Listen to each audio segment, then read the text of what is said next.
Dubai की इस जगह पर रात में किया जाता है ये घिनौना काम। एक ऐसा शहर जहां पर हर किसी की रातें रंगीन होती है। यहाँ की लड़कियां देखकर आपको जन्नत का एहसास होगा।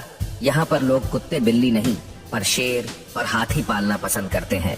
यहाँ के शेख लड़कियों पर पानी की तरह पैसा बहाते हैं। बस आप इस वीडियो को ही देख लीजिए।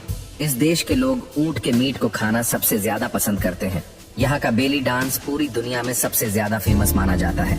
दोस्तों, ये है दुबई, एक सपनों का शहर जहाँ पर रात होते ही क्या कुछ नहीं होता। तो चलिए जानते हैं दुबई का वो सच जिससे हर कोई अनजान है। दोस्तों, अगर हम दुबई मॉल की बात करें तो दुबई मॉल को बनाने में $20 बिलियन का खर्च हुआ।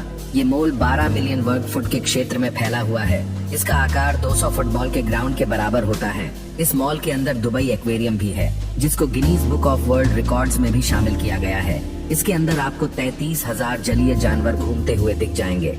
अगर हम पाम जुमेराह की बात करें तो ये 5400 वर्ग किलोमीटर के क्षेत्र में फैला हुआ है। इसके घरों में आप घूमोगे तो आपको वहाँ पर गोल्ड ही गोल्ड नजर आएगा। पाम जुमेराह को बनाने में लगभग $12 बिलियन का खर्च हुआ।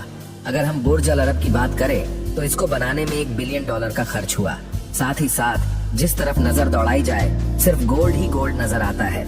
एक रिपोर्ट के मुताबिक बुर्ज अल अरब में पूरे 24,000 स्क्वायर मीटर गोल्ड की चादर लगाई जा चुकी है और वह भी 24 कैरेट गोल्ड की। बुर्ज अल अरब के सबसे महंगे कमरे में एक रात गुजारने का रेंट $24,000 यानी 18 लाख रुपयों के बराबर है। दुनिया की सबसे लंबी सोने की चेन की बात करें तो इस चेन की लंबाई 5.5 किलोमीटर है और इसका वजन 256 किलोग्राम है, जिसका नाम गिनीज वर्ल्ड रिकॉर्ड में भी दर्ज है। दुनिया की सबसे बड़ी सोने की अंगूठी दुबई के पास ही है जिसका वजन 64 किलोग्राम है, जिसका नाम नजमत तैयबा है और इसकी कीमत तकरीबन $3 मिलियन है।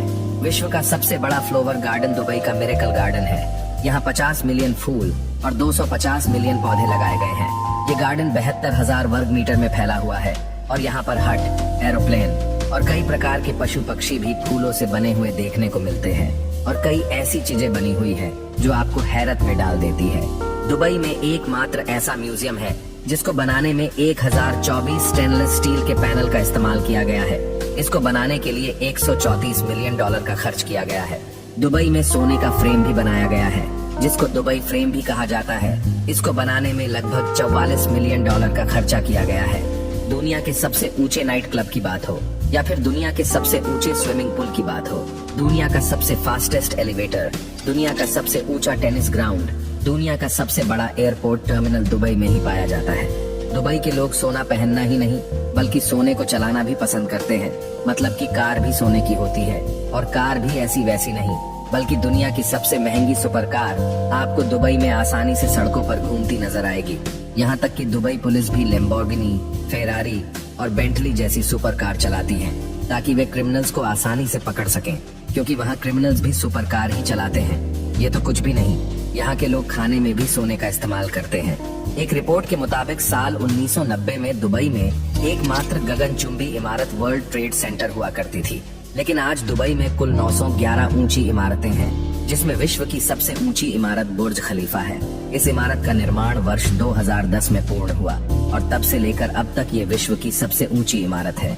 इसकी ऊंचाई 828 मीटर है जिसमें 160 फ्लोर है और 90 किलोमीटर दूर से भी इस इमारत को देखा जा सकता है। इसको बनाने में तकरीबन $1.5 बिलियन का खर्च हुआ। तो चलिए अब जानते हैं कि दुबई को सपनों का शहर क्यों कहा जाता है। दुबई में कई जगहों पर या फिर कई होटलों में बार होते हैं जहाँ पर बहुत सारी लड़कियाँ होती है। ये सभी लड़कियाँ डांस करती है। वहाँ पर कई सारे लोग भी मौजूद होते हैं। ये सभी लोग डांस कर रही लड़कियों में से किसी को भी पसंद कर लेते हैं। जिसको जो लड़की पसंद हो उसे पसंद कर लिया जाता है ताकि रात को रंगीन बनाया जा सके और सच में कई सारी होटलों में ये काम होता है। दोस्तों, जरा सोच कर देखिए, जिस देश के पास सिर्फ रेगिस्तान की रेत के अलावा कुछ नहीं था, ना तो पानी था और ना ही बारिश होती है, फिर भी रेगिस्तान से दुबई को दुनिया का सबसे बड़ा टूरिस्ट स्पॉट बनाया। ये सिर्फ 2 इंसान की वजह से ही मुमकिन हुआ है और वो है मोहम्मद बिन राशिद अल मक्तुम और उनके पिताजी। इनसे हर देश को मोटिवेशन लेनी चाहिए। ना तो पानी, सिर्फ और सिर्फ रेगिस्तान, फिर भी ये सब करना कोई आम बात नहीं और आज दुबई टूरिस्ट के मामले में सबसे टॉप पर है।